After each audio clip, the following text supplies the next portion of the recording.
ఎలా అనిపించింది? చాలా బాగుంది, బాగా యాక్ట్ చేసింది కూడా, చాలా బాగుంది. కాన్సెప్ట్ ఎక్సలెంట్, బట్ అయితే దాన్ని మనం అనలైజ్ చేసుకోలేదు. జనాలకి జర్మన్ ఎక్కదు. కాన్సెప్ట్స్ అనేవి రకరకాలుగా ఉంటాయి.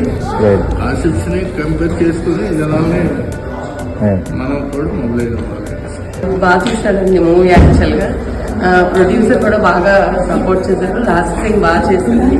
మూవీ చాలా బాగుంది. అంటే ఎమోషనల్ టచ్, ఎలా ఉండాలి ఎలా ఉండకూడదు, ఎవరి మాటలు వినాలి ఎవరి మాటలు వినకూడదు అనేది చాలా బాగా తీశారు. గాసిప్స్ నమ్మకూడదు అనేది మెయిన్ గా ఈ ప్రెసెంట్ జనరేషన్ కి చాలా ఇంపార్టెంట్ సార్. నైస్. అంటే ప్రెసెంట్ సిచ్యువేషన్ గురించి చెప్పారు. ఇట్స్ గుడ్ అండ్ యాక్టర్స్ అందరూ బాగుంది. Enjoy the movie.